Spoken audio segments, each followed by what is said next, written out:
Hello friends, आज हम बात करेंगे क्या इंटरमिटेंट फास्टिंग टेक्निक को वज़न कम करने के लिए या किसी भी और बेनिफिट के लिए टाइप 1 डायबिटीज़ में यूज़ कर सकते हैं कि नहीं। टाइप 1 डायबिटीज़ बेसिकली बच्चों की डायबिटीज़ होती है जिसमें बॉडी में इंसुलिन की कमी होती है और वहाँ क्या हम इंटरमिटेंट फास्टिंग से कुछ बेनिफिट ले सकते हैं, क्योंकि काफ़ी स्टडीज़ ने टाइप 2 डायबिटीज़ या बड़े लोगों की डायबिटीज़ जिसे अडल्ट ऑनसेट डायबिटीज़ बोलते हैं, जो कि 90% केस में देखा जाता है, उसमें तो बेनिफिट शो किया है। लेकिन क्या बच्चों वाली डायबिटीज़ में भी इससे फ़ायदा होगा,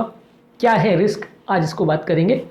टॉपिक पर जाने से पहले जो लोग हमारे चैनल पर नए हैं उन्हें रिक्वेस्ट करूँगा कि वीडियोस को लाइक करें,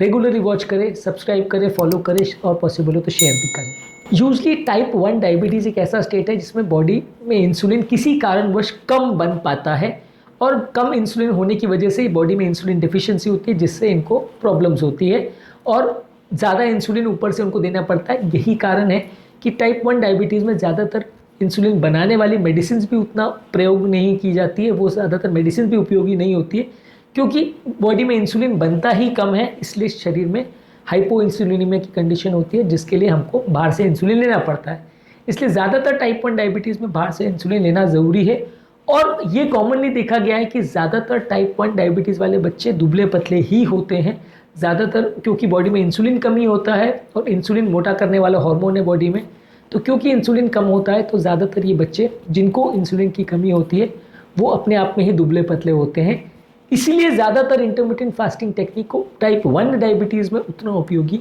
नहीं पाया गया है क्योंकि मेन इसका फ़ायदा है वज़न कम करना। अब वैसे ही किसी का वज़न कम है तो फ़ायदा नहीं होगा। दूसरा इसका फ़ायदा है कि जहाँ इंसुलिन रेजिस्टेंस है वो रेजिस्टेंस को कम करेगा और जहाँ एक्सेस इंसुलिन है वो इंसुलिन को कम करेगा। या ऑलरेडी ही कम इंसुलिन है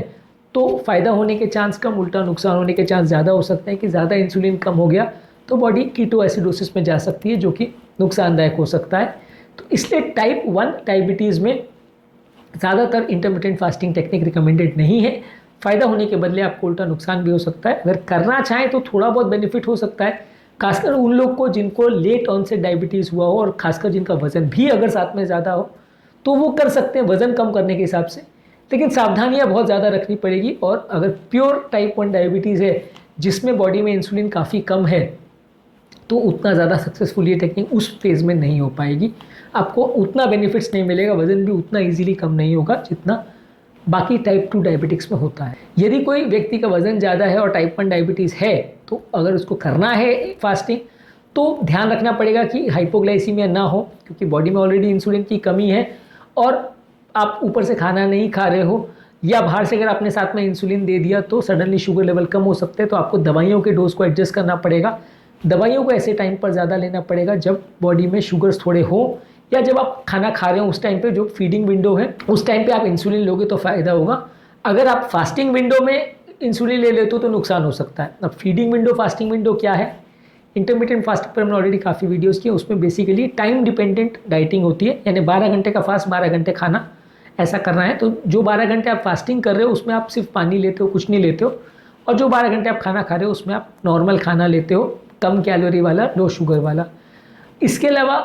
कोई लोग 16 घंटे का फास्ट करते हैं जिसमें 16 घंटे कुछ नहीं खाते, 8 घंटे खाते हैं। कोई लोग 20 घंटे का फास्ट करते हैं जिसमें 20 घंटे कुछ नहीं खाते, 4 घंटे खाते हैं। पर आपको आपकी दवाइयाँ ज़्यादातर जो लेनी है वो उस टाइम पे ज़्यादा लेनी है जब आपका खाना खाने का विंडो हो। और कोशिश ये करिए कि टाइप 1 डायबिटीज़ में खासकर बहुत लंबे फास्ट मत करिए, 12 घंटे का मैक्सिमम करेंगे तो सफिशिएंट है। उससे ज़्यादा करने का कोशिश करेंगे तो शुगर ज़्यादा कम होने का या दवाइयों के ज़्यादा असर होने का चांस बढ़ सकता है, क्योंकि दवाइयाँ ज़्यादातर आप जो लेते हो वो 4 से 8 घंटे जैसा असर करती है। तो जब आपका फीडिंग विंडो चालू और आप खाना चालू करें तब आपका इंसुलिन या टैबलेट्स आप ले लीजिए, जो भी टैबलेट्स एप्लीकेबल है। वैसे इसमें ज़्यादातर टैबलेट्स नहीं चलती, इंसुलिन ही ज़्यादा चलता है, पर आपका इंसुलिन को आपको शॉर्ट एक्टिंग इंसुलिन ही रखना है, लॉन्ग एक्टिंग नहीं लेना है, नहीं तो बाकी टाइम भी कम हो जाएगा शुगर। और शॉर्ट एक्टिंग इंसुलिन को आप खाने वाले विंडो में जब जब आप खाना खा उससे पहले ले लीजिए तो आप कर सकते हो। पर थोड़ा ज़्यादा सावधानी रखना पड़ेगा, दवाइयों को डोजेज और टाइमिंग को प्रॉपर्ली एडजस्ट करना पड़ेगा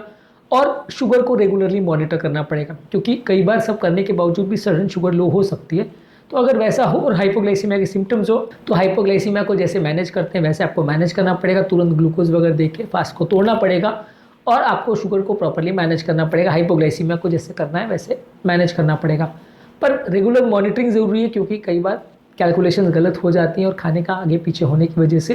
कई बार आपका टाइम शेड्यूलिंग गड़बड़ हो जाता है और सडनली शुगर लेवल लो हो सकता है, तो रेगुलर चेक करते रहिए।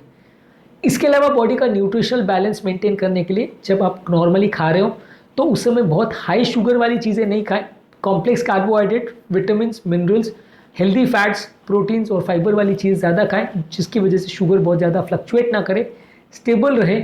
और बीच बीच में कीटोन बॉडीज़ को भी चेक करते रहें, क्योंकि ज़्यादा देर तक फास्ट करने की वजह से कई बार बॉडी में कीटोन बॉडीज़ ज़्यादा बन सकते हैं,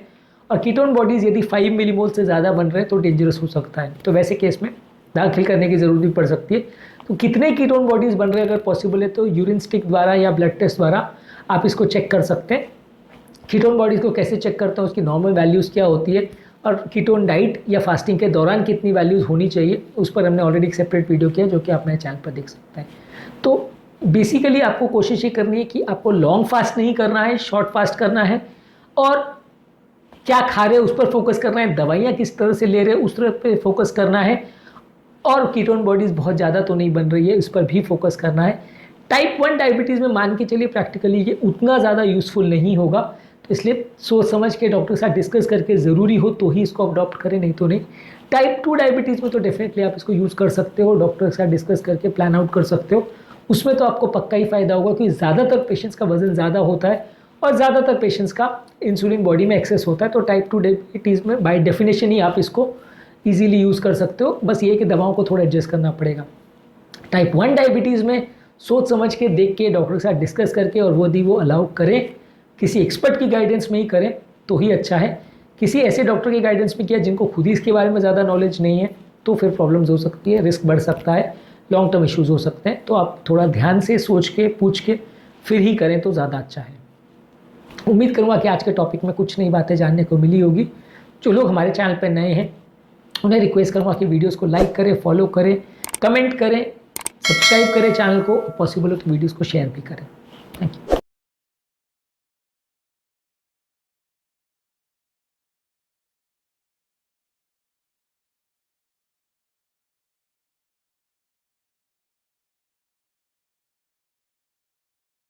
यू।